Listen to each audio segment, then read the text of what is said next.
علیکم دوستو، امریکہ کے ایک ہسپتال میں ایک عجیب و غریب واقعہ پیش آیا اور اس واقعے کے زیر اثر امریکن ڈاکٹر مسلمان ہوئے۔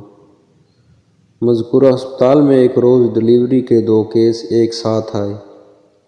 ایک عورت سے لڑکا پیدا ہوا اور دوسری سے لڑکی۔ جس رات ان دونوں بچوں کی ولادت ہوئی، اتفاق سے نگران ڈاکٹر موقع پہ موجود نہیں تھا۔ دونوں بچوں کی کلائی میں وہ پٹی بھی نہیں باندھی ہوئی تھی جس پر بچے کی ماں کا نام درج ہوتا ہے۔ تو نتیجہ یہ ہوا کہ دونوں بچے غلط ملت ہو گئے اور ڈاکٹروں کے لیے یہ شناخت کرنا مشکل ہو گیا کہ کس عورت کا کون سا بچہ ہے۔ حالانکہ ان میں سے ایک لڑکی تھی اور دوسرا لڑکا۔ ولادت کی زیر نگرانی کرنے والے ڈاکٹروں کی ٹیم میں ایک مسلمان مصری ڈاکٹر بھی تھا جس کو اپنے فن میں بڑی مہارت حاصل تھی اور امریکن ڈاکٹروں سے اس کی بڑی اچھی شناسائی تھی اور اپنے سٹاف کے ایک امریکی ڈاکٹر سے گہری دوستی تھی۔ دونوں ڈاکٹر سخت پریشان تھے کہ اس مشکل کا حل کیسے نکالا جائے۔ امریکی غیر مسلم ڈاکٹر نے مصری ڈاکٹر سے کہا، تم تو دعویٰ کرتے ہو کہ قرآن میں ہر چیز کی تدوین و تشریح کرتا ہے، تو اس میں ہر طرح کے مسائل کا احاطہ کیا گیا، تو اب تم ہی بتاؤ ان میں کون سا بچہ کس عورت کا ہے۔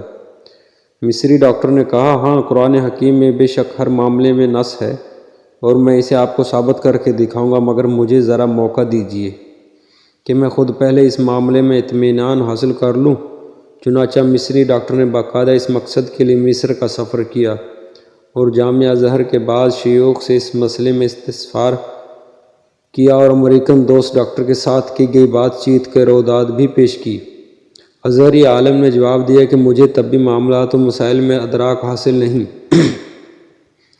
البتہ میں قرآن کی ایک آیت پڑھتا ہوں، آپ اس پر غور و فکر کریں، اللہ تعالیٰ نے چاہا تو آپ کو اس مسئلے کا حل اس میں مل جائے گا۔ چنانچہ اس عالم نے درج ذیل آیت پڑھ کر سنائی۔ ترجمہ یہ تھا اس کا، مرد کا حصہ 2 عورتوں کے برابر ہے، یعنی ایک مرد کا حصہ 2 عورتوں کے برابر ہے۔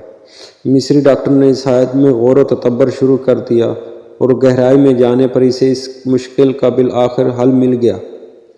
چنانچہ وہ لوٹ کر امریکہ آیا اور اپنے دوست ڈاکٹروں کو اعتماد بھرے لہجے میں بتایا کہ قرآن نے ثابت کر دیا کہ ان دونوں میں سے کون سا بچہ کس ماں کا ہے۔ امریکن ڈاکٹر نے بڑی حیرت سے پوچھا، یہ کس طرح ممکن ہے؟ مصری ڈاکٹر نے کہا، ہم ان دونوں عورتوں کا دودھ ٹیسٹ کرنے کا موقع دیا جائے تو اس معاملے کا حل معلوم ہو جائے گا۔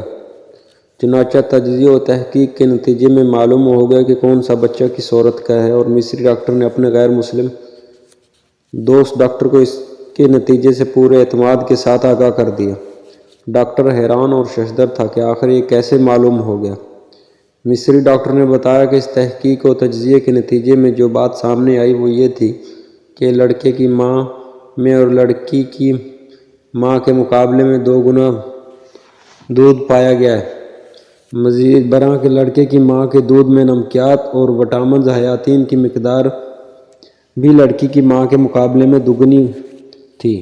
اس مصری ڈاکٹر نے امریکن ڈاکٹر کے سامنے قرآن کریم کی متعلقہ آیت تلاوت کی، مرد کا حصہ 2 عورتوں کے برابر ہے، جس کے ذریعے اس نے مشکل کا حل تلاش کیا۔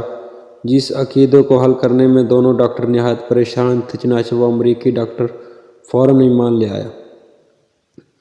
چنانچہ ایسا ہی ایک واقعہ حضرت علی المرتضیٰ کے زمانے میں بھی پیش آیا۔